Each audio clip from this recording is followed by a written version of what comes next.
অনেকদিন হলো রুমির সাথে দেখা হয় না। বিয়ে হলো, বিয়ের দিন সে দেখা হয়েছে, আর তো দেখা হলো না। এক কাজ করি, ওকে কি একটা সারপ্রাইজ দিই, ওর সাথে গিয়ে দেখা করে আসি। সুন্দর করে রেডি হয়েছে, এখন যাই।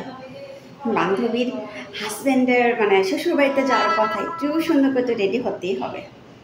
যাই এখন। এই হে, কে কে আসছে? কে দরজা করতেছে? কে আসছে? এই রুমি, রুমি, আমি আসছি। আমি এতক্ষণ লাগে বলতে। ইস, যেমন কোন রাজপ্রাসাদের উপরে নিচে নামতে এত সময় লাগে। যাই হোক, বান্ধবী বলে কথা, দুটো স্যানিটাইজ করতে হবে। একটু দাঁড়াই, অপেক্ষা করি, কি আর করবো। এই খোলতাছে সয় না, খোলতাছে। ও তুই কি রে, কেমন ভালো আছো তো? আয় গড়ে গড়ে। হ্যাঁ, আমি এসেছি তোর সাথে দেখা করতে। কি রে রুমি, তুই এইভাবে থাকস কেন?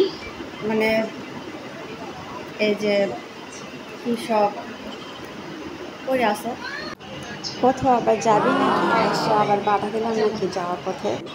আর বলিস না, তোর ভাই কালকে পাঠাইলো, তো ভাবলাম এগুলা আলমারির মধ্যে না পইরা থেকে আমি পইরা থাকবো ঘরের ভিতরে, সেটা ভালো না। শুধু শুধু টাকা দিয়ে কিনছে, এগুলা ফালায় রাখবো, সারাদিন পরে থাকবো। কিনার টাকা পয়সা শুনতে ভাইয়া পাঠাইছে, তাই বলে এভাবে পরে থাকবি? ব্যাপারটা কেমন লাগে না?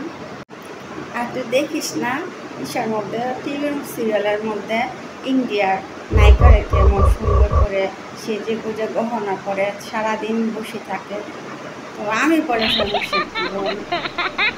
আমাকে তো সুন্দর লাগছে না বল?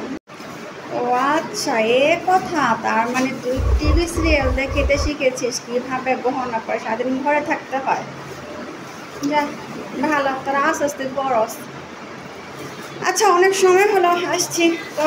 তুই ভালো থাকিস, আর পারলে সময় পাইলে যাইস আমাদের বাসায়। আর এত কিছু পড়া বের হইস না, ঘরে পড়স ভালো কথা, বাইরে গেলে চোরে এবার গলা কাটটা সব নিয়ে দেবে। বললাম আর কি, শুনলে শুনবি, না শুনলে না শুনবি। তা ভালো থাকিস, যাইস বাসা যাইস। টাটা। আরে না না, কি যে বলিস, বাইরে এগুলো পড়া যাবে বল? যে চোর টাকার ভয় এখন, না ঘরে করি আর কি।